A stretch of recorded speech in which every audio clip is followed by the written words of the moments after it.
몸무게 2톤에 불과한 이 학생은 방금 불량 학생들을 위한 학교로 전학 왔다. 처음에 학교를 안내해준 사람은 반장이었고 훗날 이 거구의 아내가 될 후보 중 한 명이었다.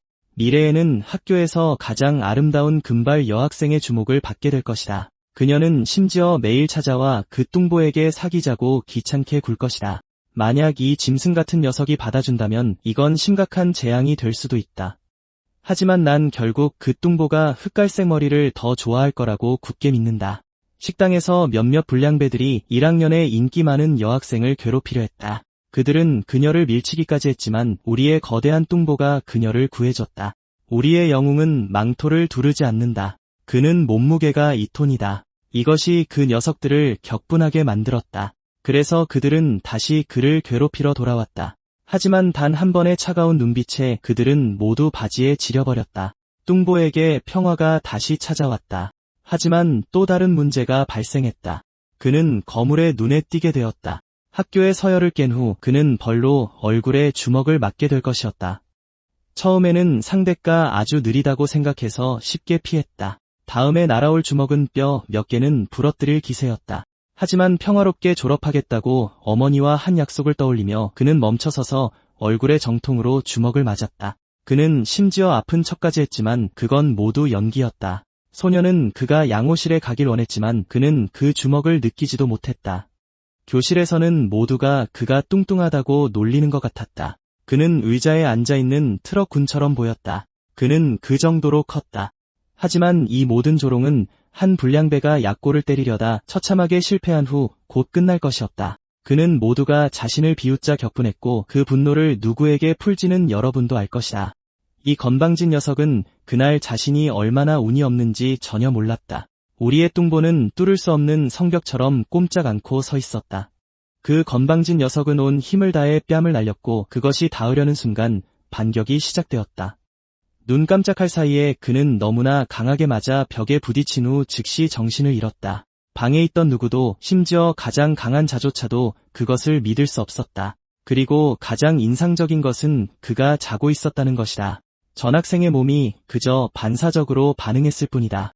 이런 젠장. 얼마 후 수업 시간에 기절했던 소년을 제외하고 모든 학생들은 한마디도 하지 않고 가만히 앉아 있었다. 모두가 침묵을 지키기로 선택했다. 이 상황을 지켜보던 호기심이 생긴 선생님은 학생들에게 이례적인 침묵의 이유를 물어 모두를 깜짝 놀라게 했다. 차분하게 설명을 원했던 남자는 모든 것이 괜찮다고 단언하는 겁에 질린 비명과 마주했다. 선생님은 고등학생들의 이상한 행동에 충격을 받았다. 모두는 절대로 들켜서는 안 된다는 것을 아주 잘 알고 있었다. 선생님은 물론 반장도 이상한 행동에 흥미를 느꼈다. 한편 하급 리더 중 한 명은 생각에 잠겨 있었다. 몇 분 전에 일어난 일 때문에 모두가 단 한 방에 히드라를 쓰러뜨린 전학생에 대해 궁금해하기 시작했다. 말이 끝나자마자 한 학생이 자리에서 벌떡 일어나 학교의 다른 아이들에게 이 소식을 전하려 달려나갔는데 갑자기 누군가 반 전체를 향해 자신의 말이 특히 새로운 녀석을 위한 것이라고 말했다. 불퍼스는 이 사건을 다른 사람에게 알리는 사람은 누구든 졸업할 때까지 괴롭히고 못살게 굴겠다고 협박했다. 그 소녀는 그러고 나서 여기 있는 모두가 분명히 그와 어울리는 것을 혐오할 것이라고 지적했다.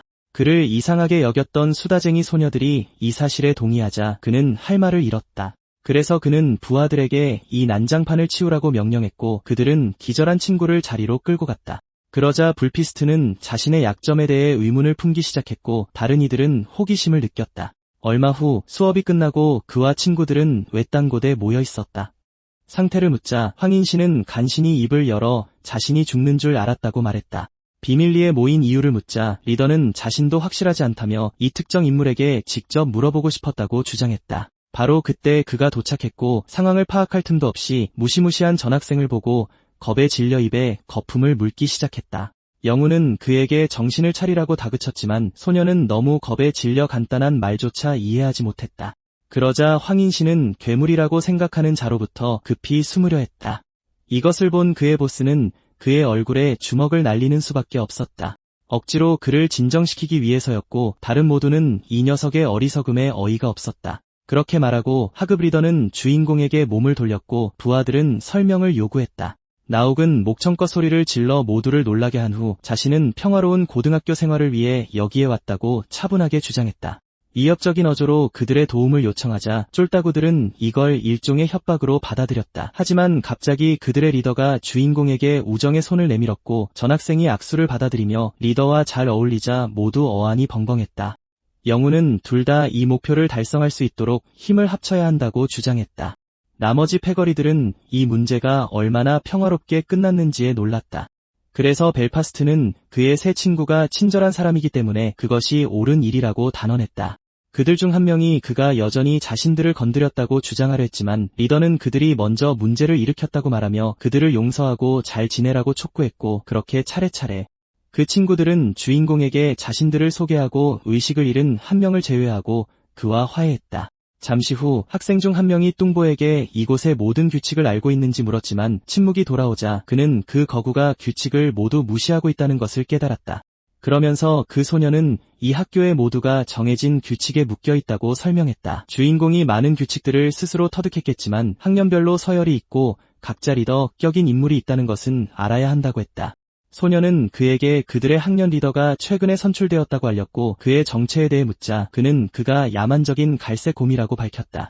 설명하던 이는 박기덕의 지위가 확고한 것이냐는 질문을 받았다. 그래서 그는 그 과제가 어렵긴 하지만 1대1 결투에서 그를 이길 수 있는 사람이라면 누구든지 그의 리더 칭호를 빼앗을 수 있다고 설명했다. 학생들은 자기 학년의 학교 생활이 리더에 의해 크게 좌우된다고 말했고 그가 막 현재 리더를 험담하려던 순간 갑자기 그의 입이 막혔다. 거구는 혼란스러워했고 그의 새 친구들은 겁에 질렸다. 박기덕이 그의 많은 부하들과 함께 도착했다. 그 야만인이 그런 곳에 있는 이유를 대라고 요구하자 영우는 그들 모두 같은 이유로 여기에 있다고 주장했다. 갈색곰의 부하는 그가 어리석게도 거만하다고 조롱하기 시작했다. 분노한 학년장은 그들에게 빵과 딸기 우유를 사오라고 명령했지만 반항적인 영우는 대담하게 돌아서며 박기덕은 그런 간식을 먹기엔 이미 너무 뚱뚱하다고 말했다. 그런 도발에 발끈한 학년장은 그 순간 무례하게 말을 끊었다. 누가 오만하게 구는지 대라고 요구했을 때 그는 다시 한번 누군가에게 말을 끊겼는데 그 사람은 예의를 지키고 다른 사람들을 괴롭히는 것을 멈추라고 촉구했다. 위대한 리더는 이 겸손한 오만함에 크게 짜증이 났고 예의 바른 자에게 그의 발언을 명확히 하라고 요구했지만 아무런 대답도 듣지 못했다. 그렇게 말하자 부하 중 한 명이 세 번째 사람을 굴복시켜 빛날 기회라고 생각했고 그는 위협적인 표정을 지으며 나옥에게 저 거구가 할 말이 있다고 알렸다. 하지만 아무런 반응이 없자 그는 그의 몸무게, 특히 과도하게 발달한 가슴을 놀리기 시작했다. 하지만 바로 그때 소녀는 주인공이 점심시간에 기습적으로 맞았던 바로 그 녀석이라는 것을 깨닫고 그를 비웃었다. 그는 주인공의 얼굴을 때려 세 번째 굴욕적인 순간을 만들어주겠다고 협박했고 그의 침묵을 두려움으로 간주했다. 하지만 그가 우리 영웅의 모자를 놀리려던 바로 그 순간 침착한 자는 부하에게 모자를 제자리에 돌려놓으라고 정중하게 요청했다. 우리 영웅의 표정은 너무나 살벌해서 그 소녀는 떨기 시작했다. 그래서 그는 침착한 소년의 모자를 부드럽게 잡아서 조심스럽게 제자리에 다시 씌워주었다. 갈색곰은 방금 일어난 일을 이해하기 어려웠다. 그리고 그가 이 한심한 실패에 대해 부하들에게 화를 내려고 할 때 갑자기 누군가 그를 불렀다. 보스는 뒤돌아보았다. 어린 불량배들은 이제 여학생들 앞에 있었고 그들 중 한 명이 1학년 중 누구냐고 물었다. 이 사람은 다름 아닌 그들 학년의 우등생 김소영이었기 때문에 그 야만인은 최대한 예에 바르게 보이려고 노력했다. 이 사람은 눈부신 미모를 가졌고 그러다 우리 주인공을 보고 그의 뚱뚱한 외모에 역겨워했다.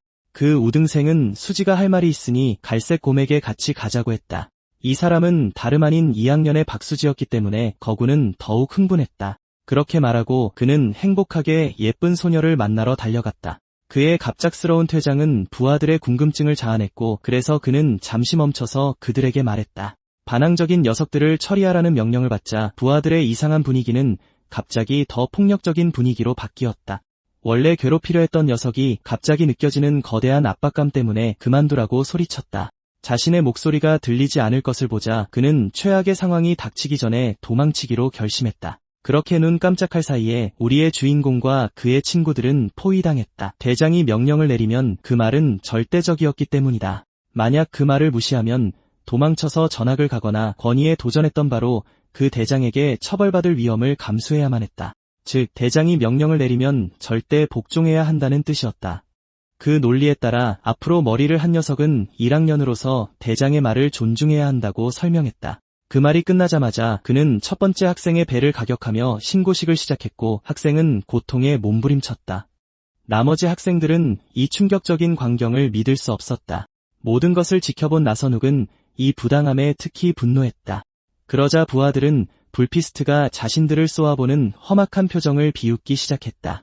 하지만 앞으로 머리가 자신들은 어쩔 수 없다고 말하는 순간 규칙을 따르기 힘들어함에도 남을 괴롭히는 자는 적이라고 단언한 주인공에 의해 말이 끊겼다. 그 고상한 말에 짜증이 난 한 학생이 대장들의 말이 고법이라며 주인공에게 손가락 욕을 했지만 덩치 큰 녀석이 목소리를 높이자 조용해졌다. 나옥은 불량배들은 자신의 적이라고 단언했다. 그 말을 끝으로 우리의 주인공은 괴롭히는 자들을 자신의 통제하에 두기로 결심했다. 한편 학교 다른 곳에서는 이합적인 회의가 열리고 있었고 좀비는 선배들에게 브라운 베어가 공식적으로 1학년 대장으로 임명되었다고 보고했다. 이 말에 누군가 미친 듯이 웃었다. 그러자 누군가 금발 소년에게 그와 새로운 1학년 대장이 싸우면 누가 이길 것 같냐고 물었다.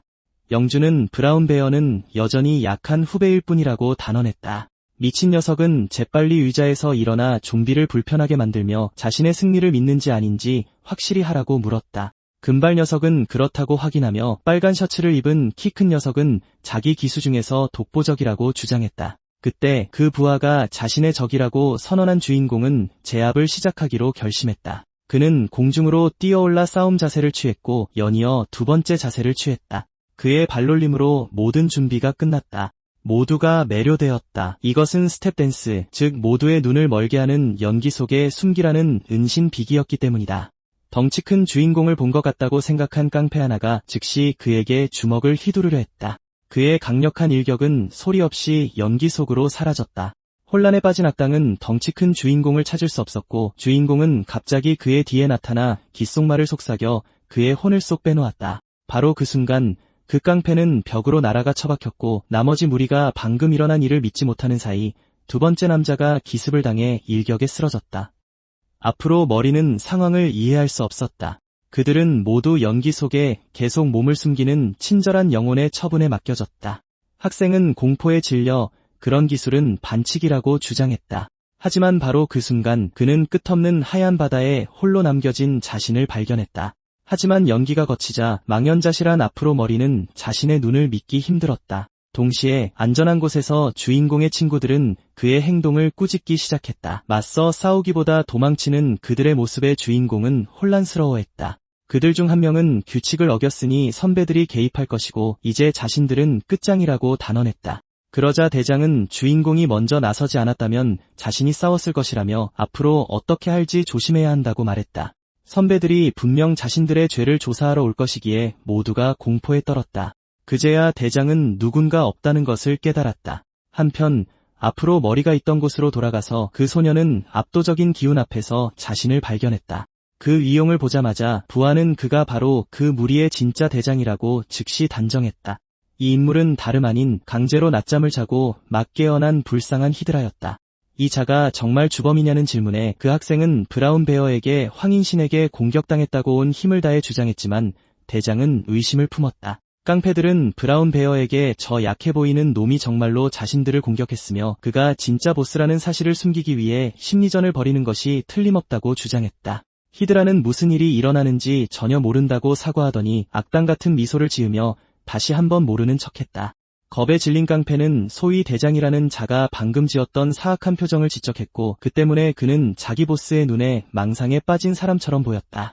박기덕은 그에게 정말 배우가 맞는지 다시 물었지만 황인신은 자신이 정말 사악한 미소를 지었는지 의아해하며 다시 한번 부인했다. 그 순간 누군가 건물로 들어왔고 브라운 베어가 그 젊은이를 신문하는 바로 그때 이 새로운 존재는 그에게 히드라가 찾던 인물이 아니라는 것이 명백하다고 단언했다. 흥미를 느낀 보스는 돌아섰다. 그의 부하들은 진짜 놈을 데려왔다고 주장했다. 그들은 화난 상관에 의해 재빨리 입을 다물었다. 그제야 부하들은 당황한 나머지 무고한 학생을 주범으로 착각했다는 것을 깨달았다. 그래서 브라운 베어는 마침내 그 말은 금발머리가 자신의 부하들을 때려눕혔을 리가 없다는 것을 깨달았고 이는 볼드피스트가 유일한 용의자로 남았음을 의미했다. 두 사람은 다시 한번 마주섰다. 박기덕은 이 부당함에 대한 대가로 무엇을 요구해야 할지 고민하기 시작했다. 하지만 아무런 대답이 없자 그는 선배들을 언급하기로 했다. 벨파스트와 그의 무리가 개입하면 곤경에 처할 것이라고 주장하자 그는 즉시 사과했다. 깡패들은 이것을 성격의 약점이라 여기고 그를 비웃기 시작했다. 하지만 그들의 대장이 존중을 표하라고 촉구하자 그들은 겸손해지며 입을 다물었다. 영우는 적이 자신에게만 벌을 내리고 부하들은 내버려 두기를 원했다. 기덕이 사건의 책임자에 대해 묻자 그는 부하들을 위해 어떤 처벌이라도 받겠다고 했다. 히드라가 개인적으로 자신에게 해를 끼치지 않은 것을 보고 브라운 베어는 그에게 꺼지라고 명령했다. 겁에 질린 소녀는 나가라는 대장의 눈짓을 받았다. 그 말을 듣고 패배한 황인신은 일어서서 대장에게 감사 인사를 한 뒤 마침내 방을 나갔다. 그러자 위대한 대장은 불피스트의 말을 떠올리며 부하들에게 처음부터 전력을 다하지 말라고 말했다. 부하들이 이 구타를 얼마나 기대하는지 보고 영우는 최악의 상황에 대비했다. 첫 번째 학생이 불피스트에게 달려가 즉시 그의 배를 찼다. 젊은 남자는 발차기를 느끼고는 뒤로 넘어졌다. 그 소녀는 다시 자세를 잡고 그의 배를 걷어찼다. 브라운 베어는 부하들이 그의 적을 짓밟기 시작하자 믿을 수 없다는 듯이 쳐다봤다. 하지만 그가 얼마나 잘 버티는지 보고 브라운 베어는 갑자기 발끈했다.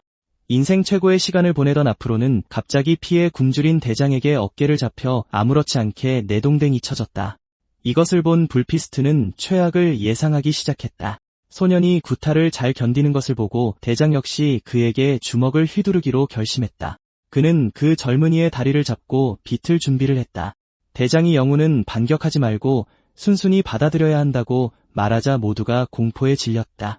그 말이 끝나고 끔찍한 일이 벌어졌다. 잠시 후 달려온 불피스트의 친구들은 그의 침대로 달려갔다가 본 광경에 경악했다. 소녀는 미소로 그들을 맞이했다. 비참한 상태였지만 그는 친구들을 봐서 기뻤다. 영태는 이 잔혹한 행위에 크게 분노했지만 보스는 문제가 이미 해결되었다고 단언했다. 다혈질인 그가 복수하러 가려 했지만 그들의 대장에게 제지당했다. 정태는 영우가 어떻게 그렇게 침착할 수 있는지 이해할 수 없었다. 그들이 만든 상태, 특히 부러진 다리는 용납할 수 없다고 주장했다. 불피스트는 오토바이 사고로 다리를 다쳤다고 주장했고 다른 사람들은 그를 믿었지만 정태는 여전히 의심했다. 그 말을 하고 그는 보스에게 다음 행동 방침에 대해 물었지만 병원에 있는 그는 아무 생각이 없다고 단언했다. 브라운 베어와 그의 부하들이 다시 그를 다치게 할 수도 있다는 지적에 소녀는 완전히 회복되면 BTS를 신청할 것이라고 말하며 무리를 안심시켰다. 그는 자신의 말을 다시 한번 단언하며 친구들에게 항상 몸조심하라고 말했다. BTS라는 용어는 신입생을 혼란스럽게 했다. 부하 중 한 명이 보스에게 자신들은 신경 쓰지 말고 자기 몸이나 걱정하라고 말했다. 벨파스트는 학교 밖에서 자유시간을 좀 가질 수 있길 기대한다고 농담조로 말했고 즐거운 대화가 오가는 동안 정태는 덩치 큰 녀석이 떠나는 것을 알아차렸다. 모두가 다친 대장에게 집중하고 있다가 거인이 방을 나가 걸어가는 것을 알아차렸다. 바로 그때 누군가 덩치 큰 녀석에게 달려가 어디 가냐고 따져 물었다. 나옥은 걸음을 멈췄다. 소녀는 덩치 큰 녀석에게 하려던 행동을 멈추라고 촉구했다. 정태는 그곳에서 일어난 일은 주인공의 잘못이라고 주장하며 만약 우리 대장이 아니었다면 그룹 모두가 즉시 그를 팔아넘겼을 것이라고 말했다. 그러고 나서 정태는 불피스트가 우리의 주인공을 한 번도 친구로 본 적이 없으며 그래서 그가 대신 벌을 받은 것이라고 주장했다. 소녀는 만약 그가 또다시 소동을 일으키면 즉시 선배들에게 보고하겠다고 협박했고 그를 놀라게 한 어두운 눈빛을 받았다. 나옥은 자신이 나쁜 놈이며 그렇게 행동하는 것을 즐긴다고 말하며 사과했다. 학생은 이해하기 어려워했고 주인공은 계획을 세울 사흘을 요구하며 이 짧은 기간만 필요하다고 단언했다. 다시 한번 단언하기 전에 우리의 주인공은 평소처럼 차가운 침묵으로 답했다. 정태는 방금 일어난 일을 이해하기 어려웠다. 나옥은 마침내 자신의 왼팔을 드러내며 소년을 안심시켰다. 소년은 자신의 눈을 믿을 수 없었다. 그가 본 것은 이해하기 어려웠고 그것을 보여준 자는 자신의 실수를 만회하겠다고 약속했다. 우리의 주인공은 자신의 소중한 사람들을 해치는 자에게 교훈을 가르쳐주고 싶었다. 부상당한 불피스트를 포함해 모두가 알림을 받았다. BTS 배틀 타겟 시스템이 시작되었다. 1학년간의 지정된 싸움이 발표되자 모두가 흥미를 느꼈다. 1학년장인 브라운 베어는 어떤 상대와 싸우라는 요구를 받았는데 그 상대가 약체로 낙인 찍힌 전학생이라는 사실에 모두가 경악했다. 마침내 문신이 드러나자 우리의 주인공은 앞으로의 모든 행동을 자신을 방어하는 수단으로 여기게 될 것이었다. 배틀 타겟 시스템으로도 알려진 BTS에는 몇 가지 논쟁의 여지가 없는 규칙이 있었다. 첫째, 선배들과 연줄이 없는 자들만이 경기 관람 티켓을 얻을 수 있다는 것이었다. 규칙 두 번째는 약자가 지명된 각 짱에게 단 한 번만 싸움을 걸 수 있는데 이 도전을 받은 짱은 즉시 수락해야 한다는 것이었다. 세 번째 규칙은 싸움이 맨손으로 공정하게 진행되어야 한다는 것을 의미했다. 규칙 네 번째는 약자가 짱이 되면 같은 학년의 모든 동급생들은 그에게 복종할 수밖에 없다는 것이었다. 마지막 규칙은 최종적이고 궁극적인 판결은 학교의 킹에게 달려있다는 것을 의미했다. 영우는 열정적으로 설명했지만 병원의 다른 사람들은 그가 혼잣말하는 것을 보고 이상하게 쳐다볼 뿐이었다. 모두가 그가 뇌 손상이라도 입은 줄 알자 당황한 소년의 얼굴이 빨개졌다. 그의 전화가 갑자기 울리기 시작했다. 히드라가 그에게 잘 보이냐고 물었다. 불피스트는 이 생각에 대해 곰곰이 생각하기 시작했다. 이제 경기장 한가운데서 나욱은 상상도 못할 일을 하려 하고 있었다. 그렇게 두 거인은 이제 마주 보게 되었다. 1학년장의 공식적인 취임식도 아직 열리지 않았는데 BTS 경기가 이렇게 일찍 시작된 것에 대해 모두가 흥미를 느꼈다. 그제야 학생들은 3학년들에게 선택된 자들만이 BTS에 참여할 수 있다는 것을 깨달았고 주인공의 정체에 대해 궁금해했다. 그리고 그가 미스터리한 인물임에도 불구하고 이미 학교의 킹에게 승인받았기 때문에 그들은 이의를 제기할 수 없었다. 그 순간 그들이 마침내 도착하자 1학년들은 깜짝 놀랐다. 그들의 선배들이 등장했다. 모든 학생들은 2학년들을 맞이하기 위해 꼼짝 않고 자세를 바로잡았다. 2학년 중 최강자인 98장 오창석은 짜증스럽게 이소란의 이유를 물었다. 좀비는 친구들이 조용히 서 있는 동안 학교 전체가 난장판이라고 지적했다. 수지는 위협적일 정도로 침착한 거인을 바라보며 당황했다. 그가 바로 자신이 좋아하는 남자 스타일이었기 때문이다. 주인공에게 홀딱 반한 소녀는 갑자기 반 친구들에게 달려가 버렸다. 몇몇 학생들이 방을 가로질러 뛰면서 그녀를 따라갔다. 그녀의 아름다움은 1학년들의 시선을 사로잡았다. 흥미를 느낀 브라운 베어도 그중 하나였다. 그렇게 말하고 그는 돌아서서 2학년들에게 정식으로 인사했다. 선배들은 꼼짝 않고 서 있는 전학생을 쳐다보며 예의를 보이라고 요구했다. 그렇게 말하고 그들은 그를 무시하고 제갈 길을 갔다. 그러자 2학년들은 자리에 앉기로 했다. 이 모든 문제의 배후에 있는 주인공에 대해 묻자 좀비는 그가 어제 온 전학생이라고 설명했다. 98장은 도착한 지 하루 만에 BTS를 신청한 그 뚱보에게 흥미를 느꼈다. 그 순간 2학년들은 선배들이 곧 도착할 것을 보고 갑작스러운 압박감에 휩싸였다. 모든 2학년들은 존경의 표시로 일어섰다. 브라운 베어뿐만 아니라 호랑이도 이 짓누르는 압박감을 느낄 수 있었다. 2학년장은 선배들의 힘에 감탄하지 않을 수 없었다. 그리고 그렇게 그들이 마침내 도착했다. 마지막 학년들이 마침내 등장했다. 오창석은 3학년들 앞에 대열을 맞추기 위해 부하들에게 즉시 차렷 자세로 서 있으라고 지시했다. 모두가 하나 된 힘찬 목소리로 선배들에게 격려했다. 넘버 4는 이 인사가 너무 시끄럽다고 생각했고 넘버 6는 마지막 BTS 이후로 얼마나 오랜만인지 지적했다. 넘버 5는 피곤해 보였고 넘버 3는 동요하지 않았다. 김태희는 2학년장인 창석이 겸손해지려고 최선을 다하는 모습을 보기 힘들다고 지적했다. 그는 앞을 보기 위해 몸을 약간 앞으로 숙였다가 3학년들 사이에 서 있는 한 사람을 보고 경악했다. 이 인물의 한 걸음에 학교 전체가 흔들리기 시작했다. 이 강력한 존재는 다름 아닌 3학년장이자 킹으로도 알려진 마석필이었다. 그렇게 학교의 지배자가 마침내 모습을 드러냈다. 킹을 포함한 모두가 즉시 자리에 다시 앉았다. 그가 학교를 운영하는 사람이었기 때문에 모두가 이 사람에게 흥미를 느꼈다. 아무도 그의 놀라운 외모에서 눈을 뗄 수 없었다. 마석필이 입을 열어 간단히 말하겠다며 BTS가 오랜만이라고 했다. 그리고는 오늘 도전자처럼 이름 없는 자가 BTS에 참여할 수 있었는지 많은 이들이 궁금해하고 있을 것이라고 지적했다. 그러자 킹은 위협적인 어조로 그것이 자신의 뜻이라고 단언했고 모두가 깜짝 놀랐다. 신하들이 그를 이해했다고 확인하자 킹은 축제를 시작하기로 결정했다. 그리하여 좀비가 BTS 1학년 경기에서 심판 역할을 맡게 되었다. 많은 추종자를 거느린 위대한 짱 브라운 베어에 맞서는 상대는 부상당한 그룹 리더를 포함해 몇몇 친구들의 지지를 받는 전학생이었다. 금발머리는 둘 중 하나가 패배를 인정하거나 쓰러지거나 혹은 어떤 문제가 발생하면 경기가 끝날 것이라고 설명했다.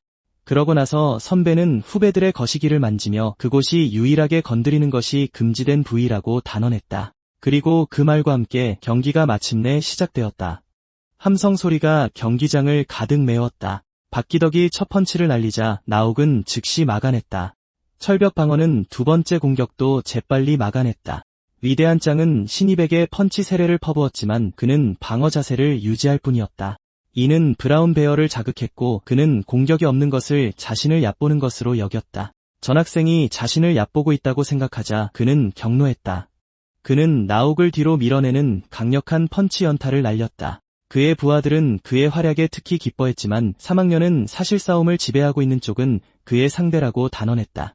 모두가 들어오는 모든 펀치를 받아내는 착한 영혼에게 흥미를 느꼈다.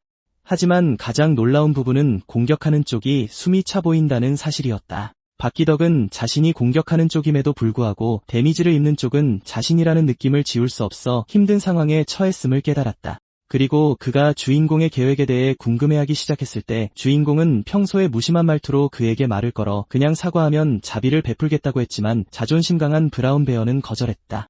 우리의 주인공은 이것이 바로잡을 마지막 기회가 될 것이라고 단언했다. 위대한 짱은 자신이 너무 지친 것을 보고 충격을 받았고 짜증이 난 그는 이 피로가 특정 인물의 소행이라고 생각했다. 3시간 전 브라운 베어는 아프로에게 자신의 상대가 스도코에게 굴욕을 당한 전학생이 될 것이라고 알렸다. 그리고 마른 녀석이 이 도전이 얼마나 쉬울지에 대해 이야기하기 시작했을 때 그는 갑자기 누군가와 부딪혔고 그 깡패는 부딪힌 사람에게 돌아서서 사과하라고 촉구했지만 이내 그가 다름 아닌 스다코라는 것을 깨달았다. 3학년은 자신의 이름이 함부로 불리는 것에 특히 짜증이 났고 그래서 후배는 자세를 고쳐 앉고 자신의 오만함에 대해 정식으로 사과했다. 그러자 3학년은 눈앞의 거인을 쳐다보며 이번 기수 전체가 존경심이 부족하다고 지적했다. 츠다코는 신입장에게 특히 관심이 있었는데 어린 녀석이 무례하게 짓거리기 시작하자마자 츠다코는 순식간에 그에게 달려들어 서로의 몸이 몇 인치도 안 되는 거리에 있게 되었다. 츠다코는 미소를 지으며 브라운 베어가 질 것이라고 단언했다. 키 큰 녀석이 그에게 명확히 해달라고 요청했다. 그래서 그는 그가 얼마나 약한지 지적하며 주인공을 이길 수 없을 것이라고 설명했고 경기가 취소되기를 기도해야 한다고 주장했다. 키 큰 녀석의 부하는 선배가 자신을 구하기 위해 그렇게 말하는 것일 뿐이라고 그를 안심시키려 했다. 하지만 그럼에도 불구하고 이것은 그를 매우 괴롭혔다. 자신의 승리를 의심하기 시작했을 때 브라운 베어는 응답하라고 촉구하는 착한 영혼에 의해 현실로 돌아왔다. 그 말에 반장은 다시 한번 크게 분노했다. 관중 중 한 명은 1학년 짱이 1학년 대회 때보다 더 흥분했다는 것을 깨달았다. 그는 계속해서 펀치를 날리며 우리의 주인공에게 주먹 세례를 퍼부었다. 그러나 그에게 큰 충격을 안겨준 것은 그의 상대가 전혀 감명받지 않았다는 것이었다. 그의 거대한 몸집은 훨씬 더 커지는 것 같았다. 그가 기술 흡수에 의지하자 아무도 자신의 눈을 믿을 수 없었다. 이제 기술이 완성되자 나욱은 상대가 자신이 베푼 자비를 거절했다고 지적했다. 그리고 그는 모든 사람은 동등한 힘을 가진 사람과 맞붙어야 한다는 옛말을 떠올렸다. 바로 그 말을 한 소녀는 그것을 이해하는데 잠시 시간이 걸렸다.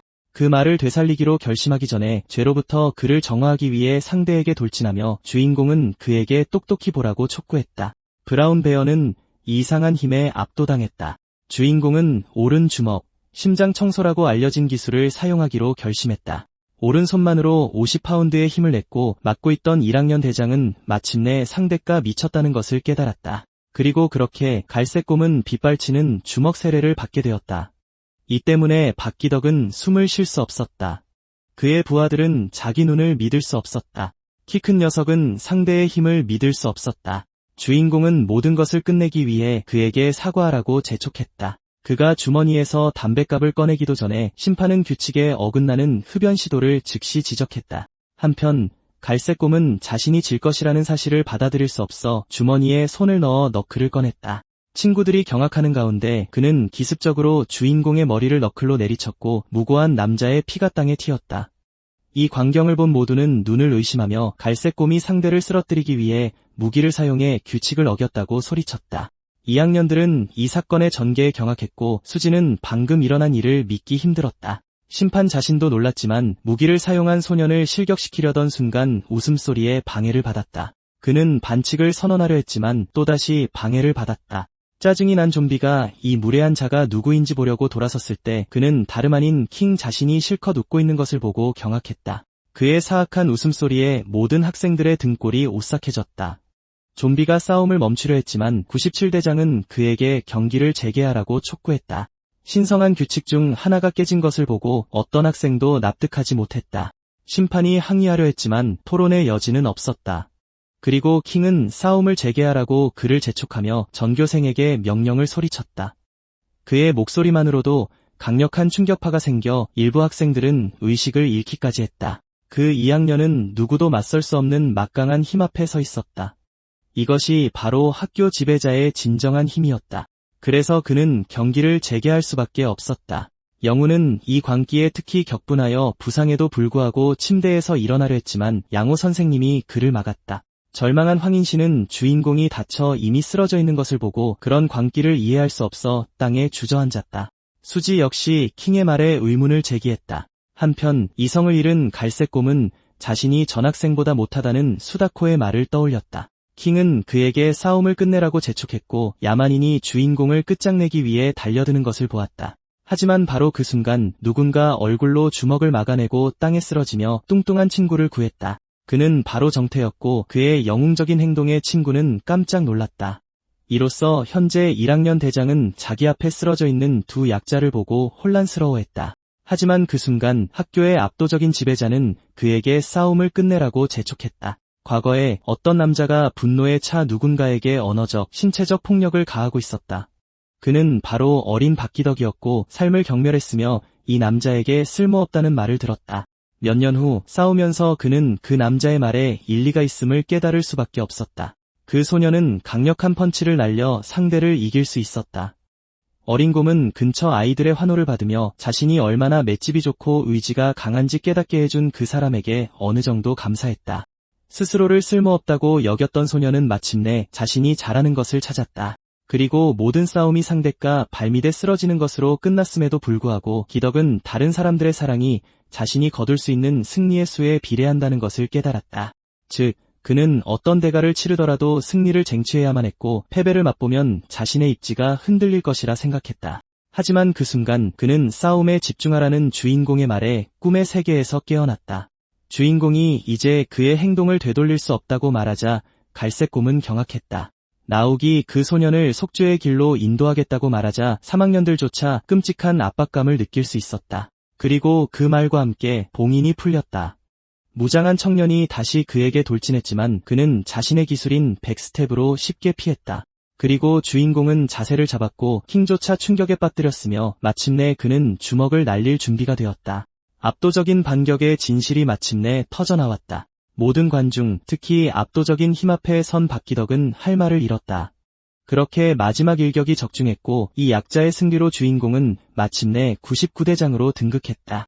그때 선수들을 살펴보던 수지는 두 뺨이 붉어지는 것을 느꼈는데 그녀는 자신이 좋아하는 스타일의 남자인 우리의 통통한 주인공에게 첫눈에 반해버렸다. 그녀는 특히 그의 동그란 배가 마음에 들었다. 그가 머리를 맞는 것을 보자 수지는 즉시 분노를 터뜨렸고 한국 비글에게 놀리는 듯한 미소를 받아 조금 당황했다. 그리고 주인공이 싸우는 모습을 보며 그녀는 자신의 선택이 옳았다는 것을 깨달았다. 그리고 그 소녀는 마침내 결심을 굳혔다. 얼마 후 학교에서 교실에 들어온 몇몇 1학년들은 2학년 수지를 보고 완전히 어리둥절했다. 그들은 특히 그녀가 자신들의 초라한 교실에 있는 것을 보고 놀랐다. 한 학생이 그녀에게 자기 자리를 돌려달라고 하려 했지만 그녀는 감히 자기에게 말을 건 것에 대해 이협적인 어조로 그를 협박했다. 그녀의 말에 오히려 기분이 좋아진 소녀는 그녀가 계속 거기에 앉아 있도록 해주기로 했다. 못된 미녀가 주인공과 스스럼 없이 대화하는 것을 보고 모두가 그의 놀라운 행운을 부러워했다. 영우가 정중하게 교실에서 나가달라고 요청하자 수지는 그가 자신을 사람 취급도 안 한다는 듯한 태도에 기분이 상했다. 주인공도 곧 선생님이 오실 거라며 그녀에게 똑같이 나가달라고 부탁했다. 자신의 새로운 관심사가 얼마나 모범생인지에 놀란 수지는 떠나기로 결심했지만 먼저 그의 번호가 필요하다고 말했다. 그 말을 하고 소녀는 나중에 자기에게 연락하겠다며 자리를 떴다. 모든 남학생들은 아름다운 수지가 반장을 그렇게 부르는 것을 듣고 질투심에 휩싸였다. 한편 조용히 모든 것을 지켜보던 반장은 손에 든 것을 보고 실망했다. 잠시 후 한 학생이 1학년 교실로 달려와 새로운 대장이 모두 강당에 모이라고 명령했다고 알렸다. 갈색곰의 전 부하들은 새로운 책임자를 얼마나 함부로 대했는지 생각하며 경악했다. 하지만 다른 학생들은 이 모임을 기대하는 듯했다. 그리하여 1학년의 모든 불량배들은 교실을 나와 강당으로 향했다. 문을 열자 그들은 위협적인 계단과 압도적인 등과 마주했다. 소집 이유를 모르는 학생들은 그 분위기에 압도당했다. 두 불량배는 특히 불안해했다. 하지만 대장이 인사를 건네자 앞으로가 가장 먼저 답례 인사를 했다. 잠시 침묵이 흐른 후 새로운 리더는 온 힘을 다해 소리치며 즉시 다른 학생들을 압도했다. 그 착한 영혼은 자신이 대장이 아니라 서울에서 온 평범한 소년이라고 단언했고 이제부터 모두 잘 지내자며 그들의 눈높이로 내려오기 위해 무대에서 뛰어내렸다. 불량배들은 상황을 이해하기 어려웠다. 나옥은 그들의 보스가 아니라 친구가 되고 싶다고 설명했다. 영우는 이 친절함에 특히 기뻐했다. 그는 언젠가 서로에게 의지해야 할 날이 올 것이라며 자신이 필요할 때 도와줄 수 있는 사람으로 봐주길 원했다. 그리고 그는 모두가 쓸모있는 존재이며 이제부터 목적을 가지고 살아야 한다고 말한 뒤 다른 아이들을 괴롭히는 것을 금지했다. 나옥은 이어서 자신과 같은 수준의 상대와 싸워야 한다는 것을 항상 기억하라고 요청했다. 마지막으로 온화한 거인은 평화롭게 졸업하기 위해 모두 함께 참여해야 한다고 말하며 동의하는 사람은 모두 저요 라고 외치라고 요청했다. 그 말에 그는 깊은 숨을 들이마시고 먼저 소리쳤지만 돌아온 것은 혼란스러운 침묵뿐이었다. 당황한 몇몇 학생들은 그것이 일종의 전투 함성이라고 생각했다. 그제야 정태를 시작으로 영후와 황인신이 소리쳤다. 주인공의 반 전체가 그의 요구에 긍정적으로 반응했다. 그리고 그렇게 모두가 마지못해서라도 새로운 리더 앞에서 저요 라고 외쳤고 그는 만족했다. 그 소녀는 주인공이 자신과는 다른 멋진 사람이라며 그가 얼마나 착한 영혼인지 깨달았다. 정태는 서울에서 온 그 소년을 존경하기 시작했다. 그리고 그렇게 나옥은 수많은 새로운 친구들을 얻었다. 그로부터 7일이 지났다. 1학년 불량배들은 약한 아이들을 괴롭히는 것을 멈췄다. 범생이가 두 학생에게 이 게임에서 랭커라고 말하자 두 학생은 그에게 친구 추가를 해달라고 졸랐는데 이는 1학년들 사이에 자리 잡은 평화의 완벽한 예시였다. 수지는 주인공에게 방과 후에 할 일이 있는지 물었다. 그녀는 점심을 먹거나 노래방에 가자고 제안했고 심지어 DVD방에 가자는 제안까지 해서 모두를 경악하게 했지만 뚱뚱한 소녀는 약속이 있다고 말했다. 그가 다른 여자를 만나러 간다고 생각한 수지는 어두운 표정을 지었다. 하지만 놀랍게도 소녀는 그것이 스터디 약속이라고 말했다. 나옥은 오늘 반장과 함께 공부하고 싶었다. 소녀는 즉시 그가 누구에 대해 말하는지 보려고 고개를 돌렸고 다른 학생들의 시선을 따라가자 공부에 집중하고 있는 범생이 여학생을 보게 되었다. 그렇게 2학년 여선배는 공부하러 가고 싶었지만 내일 데이트를 하자며 그에게 데이트를 요구했다. 영우는 친구들과 이미 다음날 버스를 예약했다고 말했고 그 말을 들은 소녀는 짜증을 냈다. 수지는 다시는 귀찮게 하면 큰일 날 거라고 으름장을 놓으며 그를 쫓아냈다. 영우의 친구들은 그가 여자들에게 얼마나 인기가 없는지 보고 그를 불쌍하게 여기기 시작했다. 같은 날 방과 후 반장은 새로운 학년장과 함께 있게 되었다. 강민주는 자신의 존재가 문제를 일으킬 수 있다고 말했고 그 말은 소년의 흥미를 끌었다. 그래서 그녀는 둘이 함께 있는 것이 선배의 심기를 거스르고 있다고 설명했다. 반장은 오해의 소지를 피하고 싶었다. 그녀는 단지 전학생을 가르쳐주러 왔을 뿐이니까. 그녀가 고개를 갸웃거리자 순한 거인이 자신을 이상하게 쳐다보고 있는 것을 발견했다. 혼란스러워지기 시작할 때 그가 갑자기 그녀의 머리를 쓰다듬으며 귀엽다고 말했고 소녀는 얼굴을 붉혔다. 잠시 후 카페 안에서 반장은 주인공에게 영어 과외를 해주고 있었다. 하지만 그녀가 우리 주인공을 계속 가르치자 그는 갑자기 하품을 하기 시작했다. 이것을 본 소녀는 오늘 수업은 여기까지 하기로 결정했고 소녀는 아무런 이의가 없었다. 그렇게 그들은 자리를 뜨기로 했다. 하지만 짐을 챙기던 중 소녀는 가방 안에 있는 물건들을 발견했다. 그녀는 지난 싸움으로 인해 주인공이 다친 것을 보고 그에게 약을 건넸다. 그녀는 자신을 설명하느라 애썼지만 소녀는 선배가 이미 같은 약을 줬다고 말했고 그래서 반장은 약을 다시 거두기로 했다. 하지만 소녀가 슬퍼하는 것을 본 주인공은 반창고를 머리에 붙이고 약을 잘 쓰겠다며 고마움을 표현해 그녀를 기쁘게 했다. 그렇게 우리 주인공들은 기차를 타기 위해 더 이상 지체하지 않기로 했다. 한편 기덕의 예전 쫄따구들은 그에게 연락하느라 애를 먹고 있었다. 그들 중 한 명이 아프로에게 새로운 보스에 대한 의견을 물었다. 세 번째 녀석은 그가 친절한 사람이라 잘 지낼 수 있을 거라고 지적했다. 하지만 그 소녀는 갈색꽃 밑에 있던 영광스러운 시절을 언급하며 그것을 믿기 힘들어했다. 그러나 그 순간 그 학생은 누군가와 부딪혔다. 아프로는 자신의 부주의에 대해 즉시 사과했다. 깡패는 팔이 몹시 아프다고 주장하며 소란을 피우기로 했고 소녀는 자리를 뜨기 전에 다시 한번 사과해야 했다. 그제야 그 어른은 소년에게 더 가까이 오라고 요구했다. 아프로는 자신이 힘든 상황에 처했음을 깨달았다. 그의 친구는 괜히 싸우면 문제만 생길 뿐이니 평화롭게 해결하라고 재촉했다. 소녀는 그 논리에 공감하며 다시 한번 그 남자에게 사과할 수밖에 없었다. 이자는 그가 너무 공손하게 행동하는 것을 조롱하기 시작했고 요즘 세대 전체가 예의가 없다고 주장했다. 그의 친구가 자신들의 실수라고 주장하며 부드럽게 개입하려 했지만 친구를 대신해 사과했다는 이유로 갑자기 그 어른에게 주먹으로 맞았다. 이 괴롭힘이 얼마나 폭력적인지 본 아프로는 공격하기로 결심했지만 빗나가고 배에 발차기를 맞았다. 소년이 땅에 쓰러지자 남자는 그를 조롱하기 시작했다. 그러고는 친구들에게 고등학생을 다구라는 것을 도와달라고 재촉했다. 그렇게 어린 깡패는 슬리퍼 세례를 받게 되었다. 그들이 계속 모욕하고 때리자 그는 근처에 있는 벽돌을 발견하고 더 이상 참지 않기로 결심했다. 그 순간 소년의 친구들이 그 어른을 제지했다. 그래서 아드레날린이 솟구친 고등학생은 친구들도 예상치 못하게 상대를 끝장내려 했지만 갑자기 어떤 손이 그를 막았다. 화가 난 소녀는 누가 방해하는지 보려고 돌아섰고 그것이 그의 선배인 수도코임을 발견했다. 벽돌에 맞을 뻔한 탱크톱을 입은 남자는 격분했다.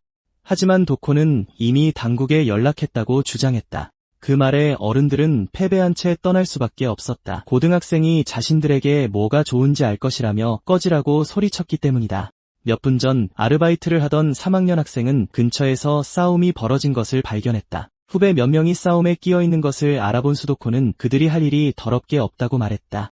그제야 그는 땅에 쓰러져 있던 녀석이 몰래 벽돌을 잡은 것을 깨달았다. 그가 무엇을 하려는지 깨달은 선배는 살인을 막기 위해 달려들 수밖에 없었다. 나중에 후배들은 선배에게 감사했고 선배는 별거 아니라고 말했지만 그들은 다시 한번 고개를 숙여 감사했다. 앞으로는 선배가 아직 거기 있는지 보려고 모자를 들어 올렸다. 수도코는 입을 열기로 했다. 하지만 겁에 질린 후배들은 벌이나 꾸지람을 예상했지만 그는 단지 한 번의 행동으로 인생을 망치지 말라고 조언했고 그들은 깊이 감사했다. 그렇게 말하고 3학년 학생은 마침내 자리를 떴다. 수도코는 방금 자신이 늙은이처럼 행동했다는 것을 깨달았지만 사장이 서두르라고 불러서 일터로 급히 돌아갔다. 그렇게 소년들은 긴 하루를 마치고 집으로 돌아가기로 했다. 그날 저녁 늦게 앞으로는 단톡방에서 다른 사람들에게 좋은 밤을 보내라고 말하며 사라진 리더를 찾아 나섰다. 그때 고등학생은 3명의 남자와 함께 있는 한 소녀를 발견했다. 익숙한 인물이라는 것을 깨닫자 그는 특히 짜증이 났다. 집 근처로 애인들을 데려오지 말라고 몇 번이고 말했기 때문이다. 하지만 그녀에게 추근되는 3명 역시 낯선 이들이 아니라는 것을 깨닫고는 경악했다. 소녀는 즉시 그들에게서 벗어나며 말도 안 되는 소리 그만하라고 소리쳤다. 거절에 크게 화가 난 남자는 폭력을 쓰기로 결심했지만 갑자기 덕우가 끼어들어 소녀 대신 뺨을 맞았고 그녀는 그가 얼마나 빨리 나타났는지에 놀랐다. 짜증난 깡패는 분위기를 망친 녀석의 정체에 대해 궁금해하기 시작했지만 그를 자세히 보고 나서야 자신이 전에 때렸던 그 고등학생이라는 것을 깨달았다. 그는 미성년자가 스토커라고 생각하며 크게 화를 냈다. 앞으로는 이미 당국에 연락했다고 주장하며 그들에게 꺼지라고 했지만 소년이 경찰을 언급하는 것만으로 자신들을 겁줄 수 있다고 생각하는 것에 불량배는 더욱 격분했다. 그리고 그 말과 함께 그는 온 힘을 다해 그의 배를 걷어찼고 소녀가 경악하는 가운데 그는 고통스럽게 땅에 쓰러졌다. 고등학생은 필사적으로 일어나려고 했다. 소녀는 그가 한 짓에 대해 불량배에게 소리쳤다. 이 둘이 얼마나 짜증나는지 본 남자는 그들을 처리하기로 결심하고 소녀에게 먼저 달려들었지만 소년이 다시 한번 끼어들어 두 번째로 그녀를 몸으로 막아주었고 지난번처럼 땅에 쓰러졌다. 깡패는 고등학생에게 다시 한번 화가 나서 무자비하게 그의 얼굴을 걷어차고 짓밟기 시작했다.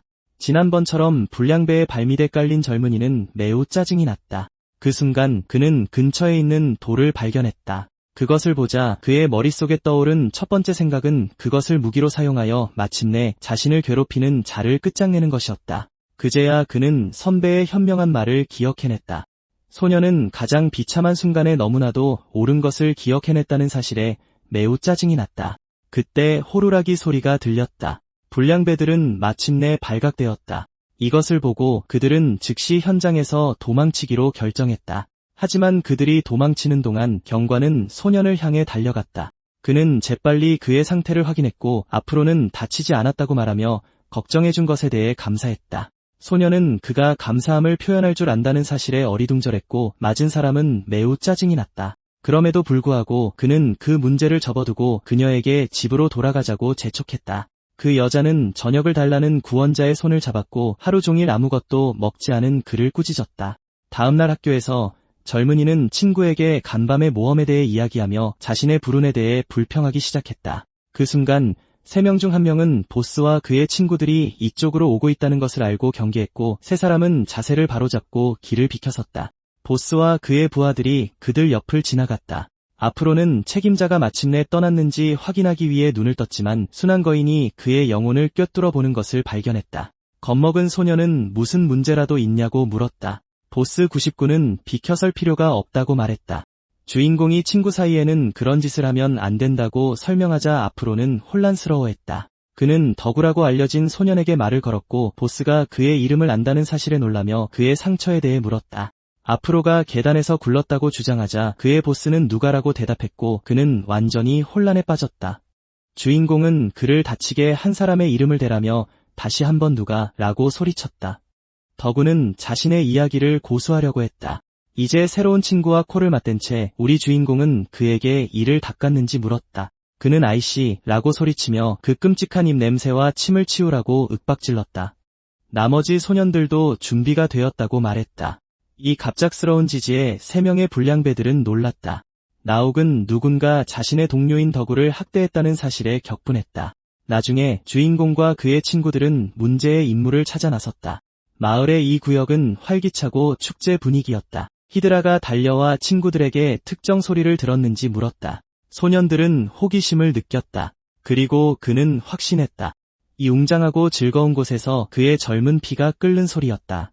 집에 늦겠다며 달려가던 그때 아름다운 여성을 발견했다. 황인 씨는 즉시 그녀에게 다가갔다. 하지만 그가 막 작업을 걸려던 순간 역겨워하는 여자가 멍청이라고 부르며 저리 가라고 했다. 그녀는 감히 자신에게 접근했다는 사실에 화가 나 계속해서 모욕적인 말을 퍼부었다. 그리고 그 말과 함께 그녀는 그의 얼굴이 역겹다며 자리를 떴다. 그것을 본 친구들은 그 경험이 꽤나 가혹했기에 그를 동정하지 않을 수 없었다. 덕후는 주인공에게 자신들을 위해 그런 일까지 허락할 필요는 없다고 말했다. 그의 친구는 가해자가 이 장소에 있을지 확신할 수 없다며 돌아가자고 제안하며 동의했다. 하지만 대장은 이 일이 끝난 후에 재미있게 놀러 가자고 말했다. 그 순간 앞으로 머리는 마침내 그들이 찾던 남자를 발견했다. 그 말과 함께 우리의 영웅은 친구를 부르며 단호하게 움직이라고 재촉했다. 그 말과 함께 고등학생들은 그 깡패가 있는 곳으로 향했다. 문 앞의 경비원들은 그들이 오는 것을 보고 미성년자는 출입 금지라며 돌아가라고 했다.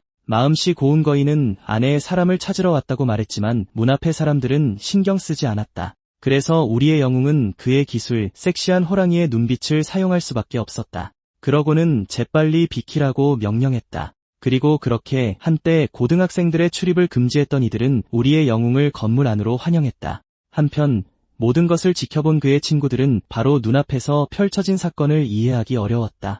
한편 안에서는 술잔이 부딪히고 있었다. 그 깡패와 친구들은 즐거운 시간을 보내고 있었다. 그는 함께 있던 여자에게 어제도 그 짜증나는 녀석과 마주쳤다고 말했고 그녀가 무슨 일이 있었냐고 묻자 그를 진화시켜주려고 때려줬다고 자랑스럽게 말했다. 여자는 재밌다고 말했지만 이내 깜짝 놀라고 말았다. 모두 갑자기 겁에 질려 문 쪽을 바라보았고 이합적인 두 눈이 그들을 응시하고 있는 것을 발견했다. 그 말과 함께 보스 99가 방으로 들어섰다. 앞으로 머리를 보자 그 어른은 고등학생을 알아보고는 친구들에게 울며불며 달려갔을 거라며 즉시 비웃기 시작했다. 덕후는 불편해지기 시작했다. 그의 친구는 단지 간단한 사과를 요구할 뿐이라고 말했다. 여자는 즉시 우리의 영웅을 점찍었다. 그녀는 위압적인 눈빛으로 자신과 관련 없는 이 일에 끼어들지 말라고 그에게 말했다. 그렇게 그 여성은 미성년자 앞에서 얼굴을 붉히고 말았다. 이를 본 깡패는 테이블에 머리를 박았다. 그의 친구들은 최악의 상황을 두려워하기 시작했다. 그 남자는 뚱뚱한 고등학생에게 저리 가라고 재촉하며 매우 짜증이 났지만 아무런 반응이 없자 말을 반복할 수밖에 없었다. 나선욱은 단지 그 남자가 친구에게 진심으로 사과하기를 원할 뿐이라고 다시 한번 말했지만 불량배는 이를 터무니없는 소리로밖에 여길 수 없었다. 참을 만큼 참은 그 어른은 고등학생에게 주먹을 날리기로 결심했다. 그 말과 함께 마음씨 고운 거인은 다가오는 주먹으로부터 자신을 보호하고 그 과정에서 깡패의 팔을 부러뜨리기 위해 복근을 강화하는 비기를 쓰기로 결심했다. 남자는 고통 속에서 욕설을 내뱉었다. 우리의 주인공은 친구를 바라보며 깡패들이 그가 받아야 할 정의를 실현해주고 싶어 하지 않는다고 설명했다. 그 말과 함께 그는 자신과 나머지 일행이 그를 위해 폭력적으로 변할 수 있다고 단언했다. 앞으로 머리는 그것을 믿기 어려웠다. 보스 99는 친구를 자신의 가족처럼 생각하기 때문에 항상 서로 도와야 한다고 설명했다. 우리의 영웅은 덕후에게 그를 가족으로 본다고 말했다. 그 말에 소녀는 자신이 얼마나 쓸모없는지 그리고 자신의 보스가 얼마나 바보인지를 지적했다. 그 말과 함께 앞으로는 마침내 그를 진정한 리더로 인정하며 소울보이에게 진심 어린 감사를 표했다. 그리하여 가벼운 주먹 인사를 나눈 후 나욱은 친구에게 다음 행동을 알고 있는지 물었다. 소녀는 미소를 지으며 깡패들을 구원의 길로 인도할 것이라고 말했다. 그 말과 함께 팔이 부러진 자는 자신의 기술 포식자를 사용하는 주인공 앞에 서게 되었다. 그렇게 고등학생은 그곳에 있던 성인 남성들을 압도하는 기운을 뿜어냈다. 미성년자가 사용한 이 기술은 성인 여성들에게는 또 다른 효과를 낳았다. 마음씨 고운 거인의 친구들은 이미 행동이 시작되었음을 깨달았다. 깡패는 매우 짜증이 났다. 나욱은 그에게 자신이 보여준 자비를 걷어찼다고 말했다. 그리고 깡패가 소년을 위협하기 위해 자신의 정체를 밝히려던 순간 소년은 그에게 어린애처럼 굴지 말라고 재촉했다. 이제 그 어느 때보다 더 검은 분노에 휩싸인 남자는 그를 끝장내겠다고 맹세하기 전에 소년의 출신을 밝히라고 요구했다. 우리의 영웅은 실수를 저지른 것은 그 어른이므로 그런 정보를 알 필요가 없다고 그에게 단언했다. 깡패는 더욱 겁에 질렸다. 나욱은 이어서 성인처럼 살 수는 없더라도 다른 사람에게 피해를 주는 일은 피해야 한다고 설명했다. 그렇게 마음씨 고운 거인은 그에게 새 출발을 하라고 친절하게 조언했다. 갑자기 누군가 진수를 찾으며 들어왔을 때 갱단처럼 보이는 남자 무리가 갑자기 나타나자 고등학생들은 호기심을 느꼈다. 깡패는 자신을 공격한 자들이 이제 끝장났다고 주장하며 웃기 시작했다. 담배를 피우던 자가 다시 한번 진수를 찾자 황인씨는 자신과 친구들이 양복을 입은 남자들에게 포위되었다는 사실에 깜짝 놀랐다. 바로 그때 그 남자 뒤에서 누군가 나타났다. 이 자는 업소에 있는 많은 미성년자들에게 흥미를 느꼈다. 황인씨는 이 자가 다가오자 식은땀을 줄줄 흘리기 시작했다. 정태와 영우마저 경계태세에 들어갔다. 그 말과 함께 그는 마침내 멈춰섰다. 자신을 구경고 94년 졸업생이라고 소개한 거구의 남자는 고등학생들에게 자신들을 소개하라고 요구했다. 소년들은 이 사람이 자신들의 고등학교를 졸업한 대선배라는 것을 깨닫고 이제 어려운 상황에 처했음을 직감했다. 그리고 그들이 애원하는 것이 목숨을 구할 수 있을지 아닐지에 대해 논쟁하기 시작했을 때 그 남자는 그들의 침묵을 지적하고는 즉시 분노했다. 정태는 단지 지나가던 길이라고 주장하려 했지만 그 남자는 그가 미성년자 출입금지 건물 안에 있는 것을 보고는 믿기 어려워했다. 협상이 완전히 실패로 돌아가자 책임자는 부하들에게 침입자들을 처리하라고 명령을 내렸다. 어른들은 자신들이 어려운 상황에 처했음을 깨달은 어린 소년들을 때릴 기회를 고대하기 시작했다. 영우는 어떤 잘못된 움직임이라도 그들을 더 큰 곤경에 빠뜨릴 수 있다는 것을 깨달았고 그래서 주인공에게 계획을 물었다. 보스는 문에서 나와 잠시 상황을 분석했다. 앞으로는 그의 결정과 상관없이 그를 따를 것이라고 말했다. 그의 두 친구는 모두 준비가 되었다고 말했다. 황인씨는 특히 불타올랐다. 그들에게 동의한 정태는 리더에게 명령을 내려달라고 요청했다. 모두 부드러운 미소를 짓는 친구의 결정을 기대했다. 나욱은 현재 대화는 소용없으니 부하들에게 과도한 피해를 입히지 말라고 부탁하기 전에 먼저 폭력에 의존해야 한다고 설명했다. 그리고 리더가 라고 외치자 무리 전체가 힘찬 목소리로 그의 함성에 응답했다. 그렇게 고등학생들은 성인 남자들을 위협할 수 있었다. 이를 본 보스는 이들이 단순한 미성년자에 불과하다는 사실에 특히 분노했다. 그리하여 94년 졸업생은 공격을 명령했고 그의 부하들은 현실로 돌아와 두려움 없이 맞서기로 결심한 아이들에게 돌진했다. 남자 중 한 명이 막 첫 주먹을 날리려던 순간 얼굴에 문을 맞았다. 방으로 들어온 웨이터는 다름 아닌 수도고였다. 후배들은 설명할 수 없는 상황에 처한 자신들을 발견한 선배와 우연히 마주치자 호기심을 느꼈다. 침입자들이 서버를 알아보는 것을 보고 부하들은 즉시 그가 그들의 일당이라고 생각했다. 3명의 경비원이 즉시 그에게 돌진하자 선배는 후배들 때문에 다시 한번 곤경에 처했다. 경계하던 3학년은 즉시 첫 주먹을 피했다. 그는 주먹을 들지 않고 계속해서 피했다. 수도고는 이 공격성의 이유를 알려달라고 요구했다. 그는 접시에 날아온 주먹을 피했고 그렇게 접시 위의 것들이 바닥에 부서져 내렸다. 이것은 수도고를 매우 화나게 했고 그는 다시 한번 남자의 공격을 피했지만 이번에는 그의 멱살을 잡고 무릎을 턱 깊숙이 밀어넣었다. 그렇게 3명 중 첫 번째가 쓰러졌고 두 번째 남자가 뒤에서 그를 잡으려 했지만 고등학생은 몸을 숙여 상대가 반응할 틈도 주지 않고 마침내 어퍼컷을 날렸다. 화난 서버는 아직 끝나지 않았고 상대에게 주먹 세례를 퍼부었다. 부하들은 더 이상 견딜 수 없었다. 수도고는 마지막 일격을 가하기로 결심했고 남자를 벽으로 날려버릴 만큼 강력한 힘으로 걷어찼다. 이 광경을 본 세 번째 공격자는 겁에 질렸다. 그제서야 그는 자신을 공격할 준비가 된 피에 굶주린 고등학생을 알아차렸다. 그러자 스다코는 성인 남성을 의식을 잃게 만들 만큼 강력한 펀치를 날렸다. 이 순간 그는 자신의 직장을 지킬 수 없다는 것을 깨달았다. 그래서 한 명을 제외한 모든 학생들은 어른 적들을 압도하기 위해 최선을 다하고 있었다. 히드라는 바닥에 쓰러져 패배했다. 공격자는 그를 짓밟으며 큰 쾌감을 느꼈지만 갑자기 날아온 주먹에 맞아 뒤로 나자빠졌다. 영태는 즉시 친구의 상태를 확인하러 갔지만 인신은 괜찮다며 바닥에서 무언가를 봤다고 주장했다. 그 소녀는 자신을 도우려던 친구가 기습 공격의 대상이 되려는 것을 보고 재빨리 경고했다.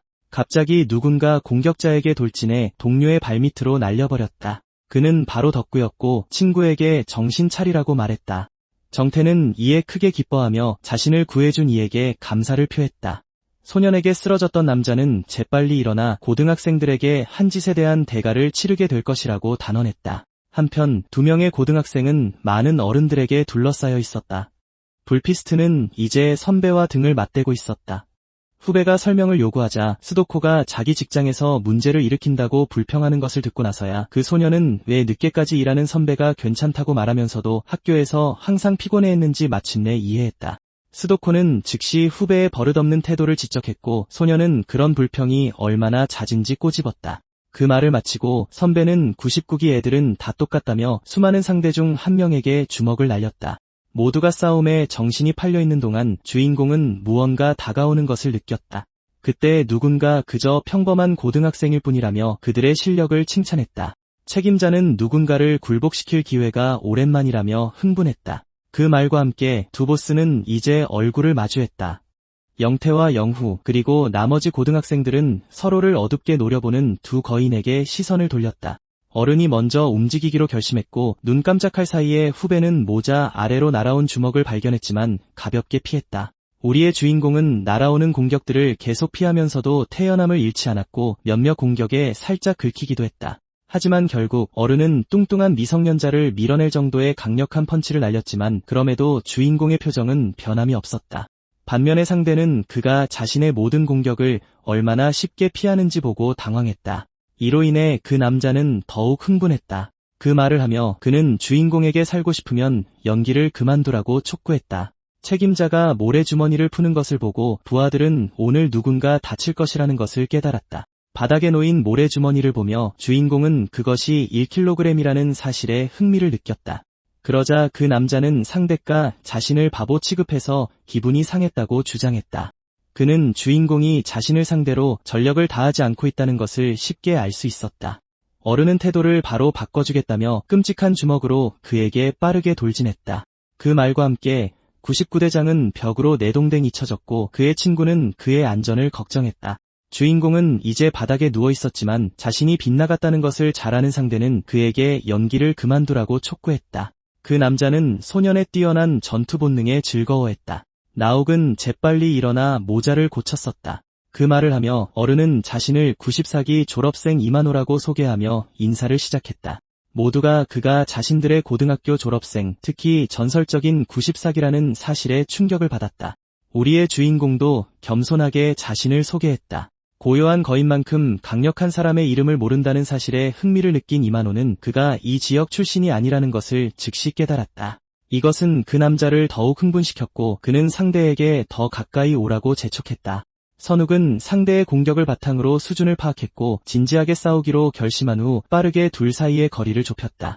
경계하는 상대에게 제대로 하는 거냐고 물었고 이만호는 주인공이 구사하는 기술을 보고 경악했다. 그 기술은 자신이 모래주머니를 차고 혹독하게 훈련해야만 겨우 익힐 수 있었던 것이었다. 둘이 동급이라고 생각했지만 이내 속도면에서 주인공이 자신을 압도한다는 것을 깨달았다. 그리고 그 말과 함께 그 어른 남자는 미성년자에게 주먹을 맞고 벽에 처박혔다. 부하들이 경악스럽게도 그 충격은 벽돌벽을 손상시킬 만큼 강력했다. 너무 늦었다는 것을 깨달았음에도 그 성인 남자는 미소를 감출 수 없었다. 그는 단 한 방만 날린 주인공에게 흥미를 느끼며 자신이 허약한 늙은이로 오해받고 있다고 생각했다.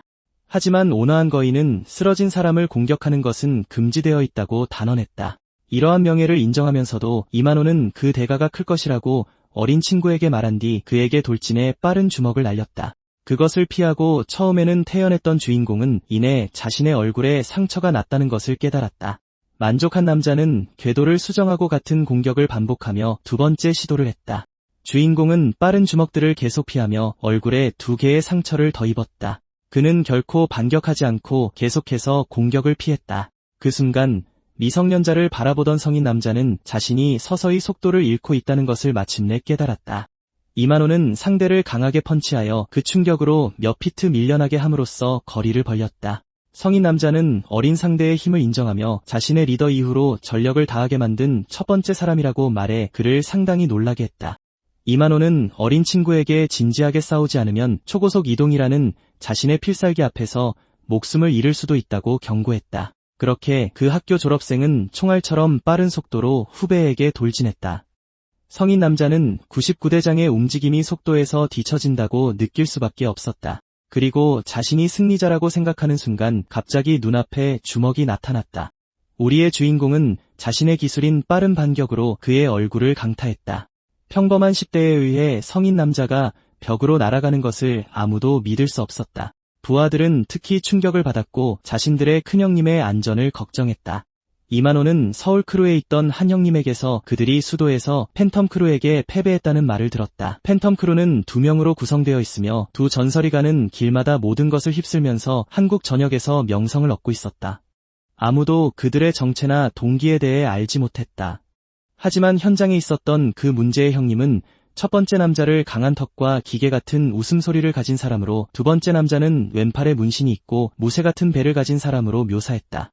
이만호는 주인공의 기술이 카운터라는 것을 알아차렸다. 주인공이 그 형님의 묘사와 일치한다는 것을 깨닫자 졸업생은 자신이 전설들 앞에 있다는 것을 금방 알아차리고 현재 자신이 얼마나 압도당하고 있는지를 즉시 지적했다. 한편 분노한 그의 부하들은 쓰러진 리더를 위해 복수하기로 결심했지만 이만호가 그들에게 싸움을 멈추라고 했다. 결국 그 성인 남자는 아이들이 싸움에서 이겼다고 인정했다. 잠시 후 건물 전체에 큰 웃음소리가 울려 퍼졌다. 우리의 영웅들과 함께 앉은 이만호는 배를 잡고 웃고 있었다. 그 남자가 마침내 자신의 오해였다는 것을 이해하자 모두가 어리둥절했다. 그는 그 불량배에게 몸을 돌려 그가 문제의 원인인 줄 알았다면 돕지 않았을 것이라고 단언했다. 그 깡패는 불안하게 쓴웃음을 지었다. 그 남자는 자신이 남용하라고 있는 방패가 아니라고 말하며 이협적으로 그를 쳐다봤다. 이 말을 듣고 깡패는 겁에 질렸다. 그는 즉시 떨리는 목소리로 사과했다. 이만호는 그에게 바보 같은 짓을 그만두고 정직하게 살라고 명령했고 그는 다시 한번 사과했다. 책임자는 그에게 진정으로 사과받아야 할 사람들은 고등학생들이라고 단언했다. 그 말과 함께 자신이 그토록 잘못대한 사람을 본 후 남자는 마침내 사과하며 최근 며칠 안 좋은 일이 있어서 어리석게 분풀이를 했다고 주장했다. 보스는 앞으로 머리에게 다가가 이 문제가 그와 관련이 있으니 최종 판단을 내리라고 말했다. 그 말을 듣고 잠시 생각한 후 덕구는 사과에 만족한다며 그 남자에게 자기 구역에서 더 이상 문제를 일으키지 말라고 촉구했다. 불량배가 그의 조건에 동의하자마자 선욱은 그에게 방에서 나가라고 했다. 깡패는 다시 한번 사과했지만 막 길을 가려던 순간 이만호에게 갑자기 붙잡혔고 이만호는 만약 그가 약속을 어기면 직접 뼈를 부숴버리겠다고 위협했다. 평생의 공포를 맛본 후 그 남자는 약속을 지키겠다고 다짐하고는 가능한 한 빨리 방에서 도망쳤다. 앞으로 머리는 일이 얼마나 빨리 해결되었는지 보고 놀랐다. 그 말을 하며 졸업생은 후배에게 자신에게도 잘못이 있다고 설명하고 혹시 도움이 필요할 경우를 대비해 명함을 주며 빚진 것의 2배로 갚겠다고 말했다. 그는 또한 자신의 도움이 필요할 때가 분명히 올 것이므로 번호를 저장해 두라고 단호하게 요구했다. 그 말을 마치고 이만호는 부하들에게 이제 떠나야 한다고 말했다. 모두가 즉시 자신들이 존경하는 사람을 따랐다. 어른들이 떠나자 히드라는 그들을 조폭으로 착각했다고 말했는데 이는 모든 후배들이 저지른 실수였다. 이 긴 하루가 끝난 후 리더는 다음 날 수업이 있으니 각자 집으로 돌아가자고 제안했다. 그리고 영우가 친구들에게 작별 인사를 하려던 바로 그 순간 덕구가 말을 꺼냈다. 그와 그의 두 친구는 동료들의 도움에 감사하며 존경의 의미로 고개를 숙였다. 그 순간 불피스트는 컴퓨터실에서 시간을 좀 보내게 해주는 것으로 감사를 표해야 한다고 주장했다. 하지만 앞으로 머리가 그것이 불가능하다고 단언하자 모두가 실망했다. 리더가 나서서 친구 사이에는 그렇게 격식을 차릴 필요가 없다고 알려주었다. 그때 영태는 불피스트의 말대로 다른 일을 하러 간 선배에 대해 물었다. 한편 휴대폰을 보던 이만호는 때마침 자신의 보스에게서 전화가 오자 매우 기뻐했다. 한편 학교 회의실에서는 회의가 열리고 있었다. 참석한 2학년들은 불안해 보였다. 3학년들도 곤란해 보였지만 후배들의 자리가 비어있는 것을 보고 가장 분노한 것은 그들의 대장이었다. 3학년 중 한 명은 1학년들이 무모해서 회의에 올 생각도 안 한다고 주장했다. 또 다른 실력자 한 명은 걔들이 자금 모으는 걸 잘못해서 규율을 가르쳐야 한다고 주장했다. 그러자 그는 98대장에게 시선을 돌렸고 그는 자신이 아는 1학년 전학생들이 오늘 도착할 것이라고 확인해 주었다. 믿을 만한 녀석들이냐는 질문에 창석은 어두운 표정을 짓다가 이내 미소를 지었다. 한편 복도에서는 한 남학생과 여학생이 평화롭게 학교 안을 거닐고 있었다. 둘 다 편안해 보였다. 98대장은 곧 1학년 대장 자리를 되찾을 것이라며 나머지 사람들을 안심시켰다.